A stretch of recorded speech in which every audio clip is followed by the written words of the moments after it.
Uh-oh.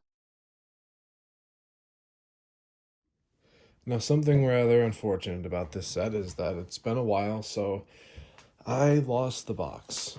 I know how the box is an essential part of the review, but it was so long ago, and I just didn't think I'd be doing something like this in the future. So, most likely I got rid of it, or I just can't find it. But I will be looking for more boxes in the future if I do older sets. So I'm going to be looking for more of the boxes. Someday I will find the bin that has all the boxes and I'll do all the sets that I can with them. But until then, I'm going to have no boxes. So without any further ado, let's get into the review. I want to start first with the actual Razor Crest itself. And this is a really nice set. Retailing for about $120. You get a lot of bang for your buck. This set has a lot of play features, and it just overall looks really nice. Aside from the engine, which isn't the best, I think LEGO could have definitely done better with the engines. The rest of it kind of makes up for it. The stickers especially, I love how the stickers look, especially on the side and on the top. And just the sleek design of this ship really just brings it all together. Now on to the interior of the ship. We have here on each side the doors, and these go all the way. I don't think you're ever going to need to open the doors all this, but it is there if you need it. And it does have the rear door as well. Something really unique about this set is that it is almost completely hollow on the inside. Speaking of which, let's look in. So you can see here they have the Technic pieces holding up the top and the bottom. And both of these wall flaps can open, giving you a completely open view of the ship's interior.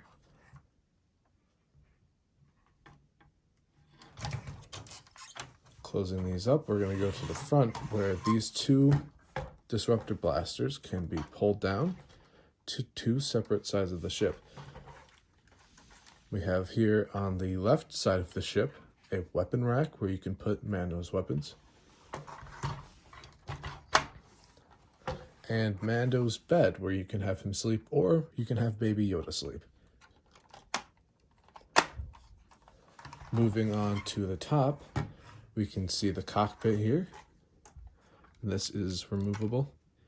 It uses these clip pieces along with these clip pieces, which gives it a really nice firm grip. It is rather small in there, but it is said that you can hold Baby Yoda right here on the edge, and I believe that shows it on the box. Again, sorry, I don't have the box. I really wish I did. And if we pull this back, we can see another weapon rack. Staying on the roof, we can see that they included an escape pod. Now, this isn't actually on the ship in the show, but I think it's a pretty cool little add-on here. And here's the escape pod itself. You can open it up by pulling on the roof here, and you can fit just about anyone in there. I'm gonna go ahead and put my little friend Nide Num in there, just so he can hang out for a bit. And the best part about this escape pod is the minifigure heads line up with the window, so you can see them, little head peep out. Another play feature on the set is the spring-loaded shooters. Now, as I've said before, I'm not a big fan of the spring-loaded shooters, so I have a little solution that I do. Instead of just keeping these little guys in there, dangerously ready to fire at any moment, I do this. I grab these flaps here, I do my best to pull them up, and I grab these little cone pieces, and I just stick them right at the top on both of them. Then I just push them down, wait for a little click, boom. You won't be able to put the stud shooters back in there because the white cone will be blocking it, but it just keeps these little flaps up so that you don't accidentally push them down. It just makes the ship look nicer, and it takes away the spring-loaded ability, which, you know what, I'm fine with. And now we move on to minifigures. Around 2020, when this set came out, this set had 4 exclusive minifigures: Grief Karga, IG-11, Scout Trooper, and Baby Yoda. This was the first time we got Baby Yoda, or the child, or Grogu. And I think that's pretty significant, especially since only a year later, we got the Trouble on Tatooine set, which gave us a Beskar Mando and a Baby Yoda for a rather cheap price. First, I'm going to review Grief Karga. Now, this is a pretty nice minifigure, especially with that detail that you can really only see on camera when I shine it into the light. But that is pretty fine, and I really respect LEGO for doing that. He comes with 2 face prints, his angry face and his happy face. He also comes with his dual pistols here. And one of the criticisms that I have of this figure is the legs. They're not printed, so it doesn't really match up with this little garment he's got here in the front or in the back. But it's a pretty good figure, and I feel like I can give them the benefit of the doubt for this one. Next up, we've got IG-11, who isn't very much different from IG-88, only his print up here is different. He comes with his medium blaster and a clip that clips in a long blaster. So pretty cool figure, definitely an exclusive back in its days, but now we have it in the advent calendar, which still is a pretty cool figure. Next up, we have my personal favorite figure, the Scout Trooper. This is the first instance we got of this new trooper, and I love it. One difference I did find with the Hoth variant is that there's a pipe in the Hoth variant that is not present here on this figure. This figure is phenomenal. I find it to be probably one of my absolute favorites. And that's all I really have to say about it. If we look underneath the hood, you can see that he comes with the Lex Luthor face. And he comes with a pistol.